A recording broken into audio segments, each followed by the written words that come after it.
Shalom Betani Kids, jangan lupa ibadah ya. Hari ini kita akan memuji dan menyembah Tuhan bersama Kak Ayu dan Kak Santi. Dan kebenaran firman Tuhan akan disampaikan oleh Kak Efraim. Dan jangan lupa untuk tetap terus ikut Zoom meeting sesuai jadwal berikut ini.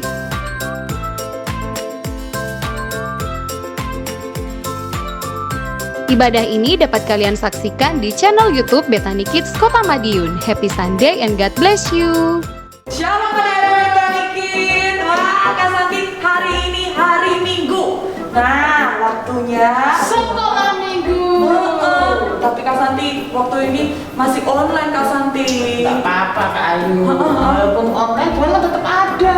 Tetap ada. Tetap hadir kan. Adik-adik juga semangat ya. Harus tetap semangat Oke. dong. Dan tentunya tetap setia. Setia, betul. Nah, adik-adik, Kak Ayu ingatkan lagi ya. Adik-adik, jangan lupa untuk tulis nama dan kelas kalian di kolom komentar.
Mata ditutup, tangan dilipat ya.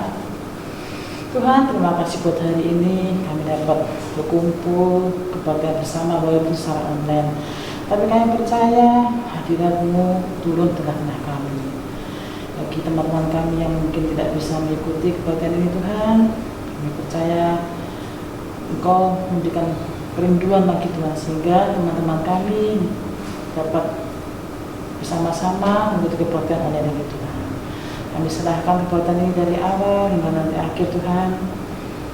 Dalam nama Tuhan Yesus kami sudah berdoa. Haleluya. Amin. Amin. Adik-adik, Kak Ayu dan Kak Santi ajak untuk kalian bangkit berdiri. Mari kita sama-sama untuk memuji Tuhan. Yeay.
kita udah memuji Tuhan. Sekarang ada di duduk ya, duduk yang manis.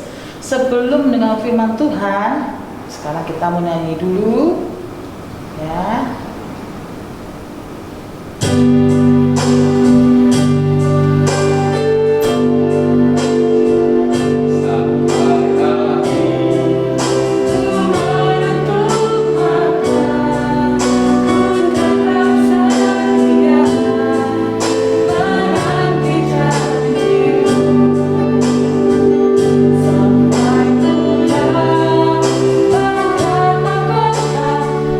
Hidup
memberkati kami pada saat kami hari ini kami ingin selalu memuji muliakan nama-Mu. Dan terlebih lagi ya Bapak, kami siapkan hati, pikiran kami untuk kami boleh terima kebenaran firman-Mu. Terima kasih ya Yesus, terima kasih Roh Kudus, tuntun kami ya Bapak, kiranya setiap kebenaran demi kebenaran firman-Mu yang disampaikan boleh kami lakukan dalam kehidupan kami. Kau juga urapi Tuhan, hamba-Mu yang akan menyampaikan kebenaran firman, boleh Kau pakai lebih-lebih lagi Tuhan. Terima kasih ya Bapak, di dalam nama Tuhan Yesus Kristus kami berdoa dan mengucap syukur. Haleluya, amin. Shalom adik-adik Betani Kids, selamat pagi. Apa kabar hari ini? Kakak percaya kita semua dalam pemeliharaan Tuhan, kita dalam keadaan sehat dan dipelihara Tuhan. Amin. Nah, pagi hari ini kita akan mendengarkan firman Tuhan. Mari kita sama-sama berdoa kepada Tuhan Yesus. Tuhan Yesus, terima kasih pagi hari ini kami akan mendengarkan firman-Mu. Tuhan, tolong kami buat kami mengerti, memahami setiap firman Tuhan. Urapi hamba-Mu yang akan menyampaikan firman-Mu. Tuhan, menerangi hati dan pikiran setiap anak-anak sekolah minggu supaya dimampukan Tuhan untuk mengerti tentang firman Tuhan. Terima kasih Tuhan Yesus. Dalam nama Yesus kami berdoa. Haleluya. Amin. Adik-adik yang dikasih Tuhan, senang sekali kita bisa bertemu kembali dalam ibadah Betani Kids di pagi hari ini. Adik-adik yang dikasih Tuhan, kita akan mendengarkan satu firman Tuhan tentang tokoh di dalam Alkitab, yaitu yang bernama Yohanes. Sekali lagi, Yohanes. Nah, adik-adik pernah dengar gak tentang Yohanes? Adik-adik pernah baca di Alkitab tentang yang namanya Yohanes? Ada yang tahu? Nah, pagi hari ini kita akan kenalan sama yang namanya Yohanes yang ada di dalam Alkitab. Nah, di dalam Alkitab, Yohanes itu ada tiga orang namanya yang bernama Yohanes. Yang pertama yaitu Yohanes, murid Yesus. Itu menulis Injil Yohanes. Yang kedua adalah Yohanes Markus, penulis Injil Markus. Dan yang ketiga adalah Yohanes Pembaptis. Siapa? Yohanes Pembaptis. Yohanes Pembaptis pekerjaannya ia adalah membaptis orang yang mau bertobat dan yang mau terima Tuhan dalam hatinya. Nah, tokoh yang akan kita pelajari dari ketiga orang tadi adalah Yohanes Pembaptis. Ya, kita akan belajar tentang Yohanes Pembaptis.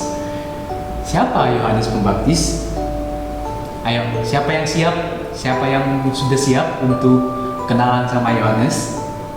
Ayo, kita baca. Kakak ajak adik-adik yang mau kenalan sama Yohanes Pembaptis, kakak ajak untuk baca di dalam Markus pasalnya yang ke-1. Markus pasal 1. Markus pasal 1 ayatnya yang ke-1 sampai dengan ayatnya yang ke-6. Ayo kita baca ya. Markus 1 ayat 1 sampai 6. Demikian firman Tuhan.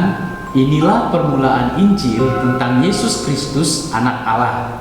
Seperti ada tertulis dalam kitab Yesaya, lihat, aku menyuruh utusanku mendahului engkau, ia akan mempersiapkan jalan bagimu. Ada suara orang yang berseru-seru di padang gurun, persiapkanlah jalan untuk Tuhan, luruskanlah jalan baginya.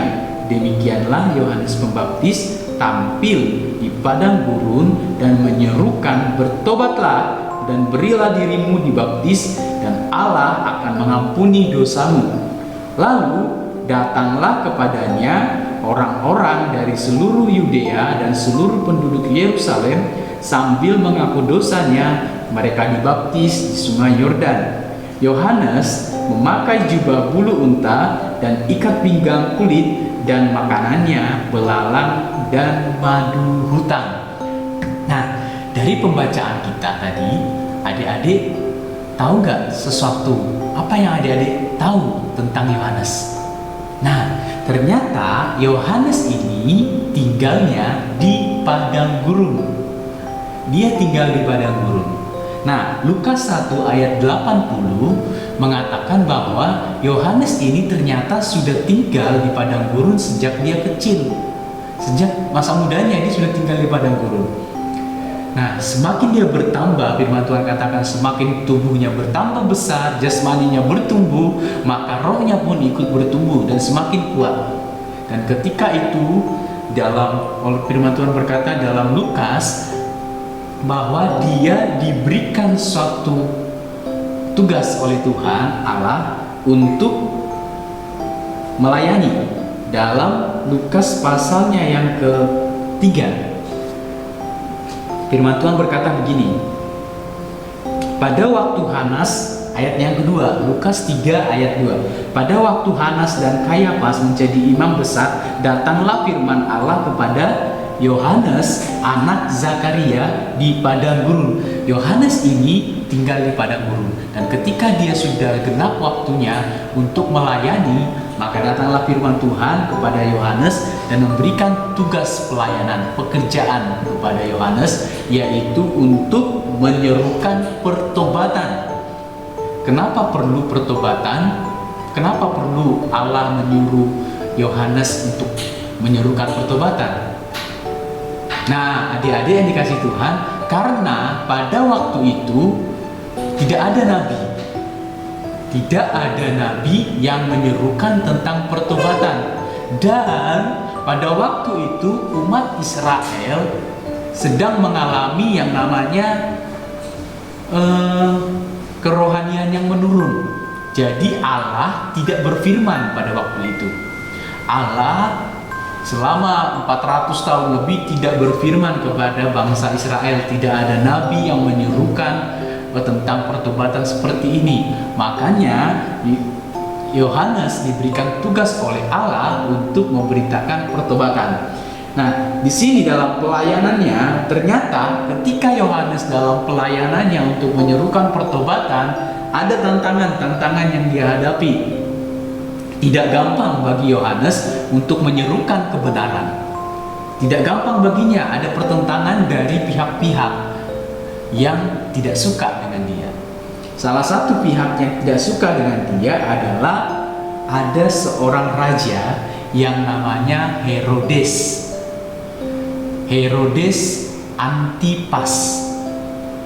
Kenapa dia nggak suka? Karena Yohanes ini kan seorang nabi, dia itu punya tugas untuk menyerukan kebenaran, dan ketika dia menyerukan kebenaran, ternyata Herodes Antipas ini tidak suka. Nah, apa yang membuat Herodes ini tidak suka? Yaitu pada saat itu Herodes pada waktu itu ternyata sedang mengambil istri saudaranya, yaitu Herodes Filipus. Nama istrinya adalah Herodias. Nah, Herodias diambil oleh Herodes Antipas untuk dijadikan istrinya. Nah, hal ini adalah tidak benar di hadapan Allah.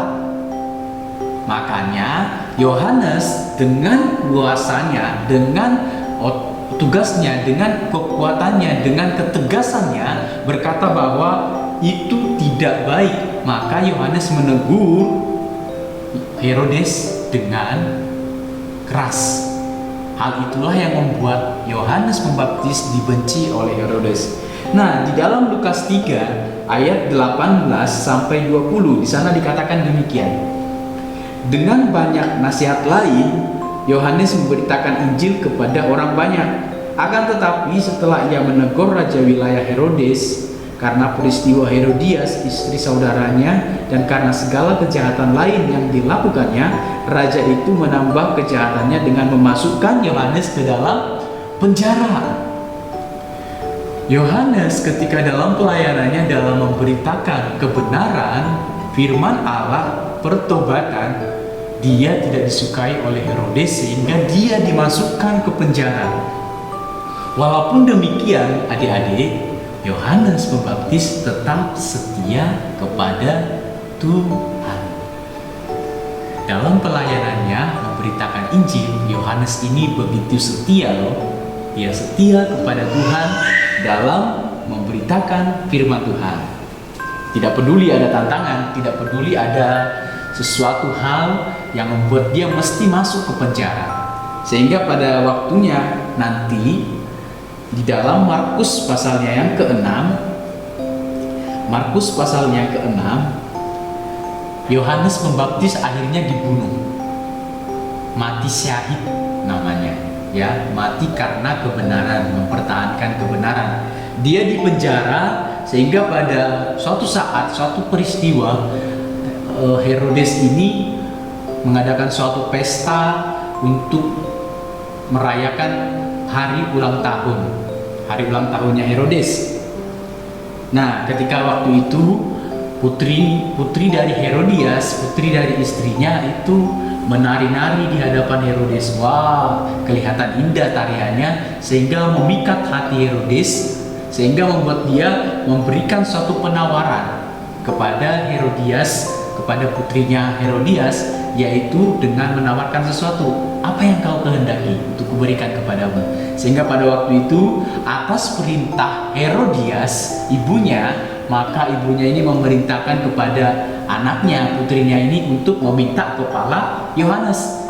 Nah, atas perintahnya inilah Yohanes dipenjara. Yang dipenjara itu dipenggal kepalanya, sehingga kepalanya Yohanes waktu itu dibawa ke dalam suatu wadah talam untuk dibawa ke hadapan putri raja yang tadi menari-nari. Itulah kematian Yohanes. Dia dipenjara, dia mati dipenggal kepalanya demi mempertahankan kebenaran. Ini adalah seorang nabi yang setia dalam memberitakan kebenaran walaupun dia akhirnya dipenjara dan mati, dia tetap mempertahankan kebenaran. Nah, kita akan melihat adik-adik kesetiaan Yohanes. Kesetiaan Yohanes yang pertama itu dia tunjukkan yaitu kepada Tuhan Yesus. Dia setia kepada Tuhan Yesus. Selain daripada setia dalam memberitakan kebenaran, nah, dia juga setia dalam kepada Tuhan Yesus. Nah, hal ini ditunjukkan dalam Yohanes 1 ayatnya yang ke-15. Yohanes 1 ayat 15 sampai dengan ayat 18. Di sana Yohanes berkata bahwa di sana Yohanes memberitakan tentang Yesus. Dia di sana mengatakan tentang Yesus yang adalah Mesias. Yohanes muncul sebelum Yesus. Nah, yang menariknya adalah Yohanes ini dianggap oleh orang banyak itu sebagai Mesias. Tetapi Yohanes tidak mau mengakui dirinya sebagai Mesias karena memang benar bukan dia Mesiasnya. Mesiasnya adalah Yesus. Dia setia kepada Yesus, dia tidak mau mengakui dirinya sebagai Mesias. Kenapa? Karena dia memang setia kepada Yesus. Dia tidak mau menduakan Yesus, dia tidak mau menyetarakan dirinya dengan Yesus. Dia memberitakan tentang Yesus. Yesus yang adalah Allah, anak tunggal Allah yang menyelamatkan umat manusia. Nah, itulah yang membuat Yohanes setia kepada Tuhan Yesus. Dia setia dalam mempertahankan posisi Yesus sebagai Mesias, walaupun dia sebenarnya punya peluang untuk dianggap sebagai Mesias, tapi dia tidak mau. Kenapa? Karena Mesias sesungguhnya adalah bukan dirinya, tapi adalah Yesus. Dia setia pada Yesus. Yang kedua, dia setia kepada Yesus ditunjukkan dalam Yohanes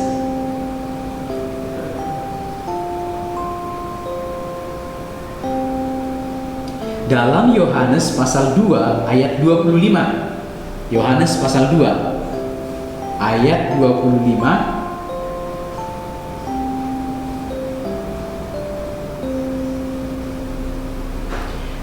Yohanes 3 ayat 25. Nah, di sini pada waktu itu ada perselisihan antara murid Yohanes dan murid Yesus. Yohanes punya murid dan Yesus juga punya murid. Nah, murid-murid mereka itu berselisih, bertengkar. Dikatakan begini kepada Yohanes. Murid-murid Yohanes datang kepada Yohanes dengan berkata, "Guru, itu murid-murid itu Yesus sedang membaptis orang. Lebih banyak daripada yang kita baptis. Bagaimana ini?" Mereka berselisih tentang karena Yesus membaptis orang juga. Padahal pada waktu itu Yohanes punya tugas sebagai pembaptis, ya. Mereka berselisih, tapi bagi Yohanes itu tidak masalah. Dia katakan bahwa itu tidak masalah.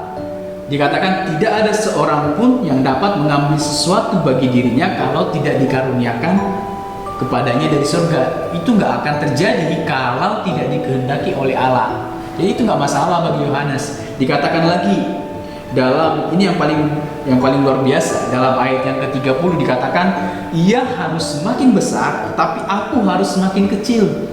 Yohanes berkata bahwa biarkan Yesus yang semakin besar, aku ini semakin kecil nggak apa-apa.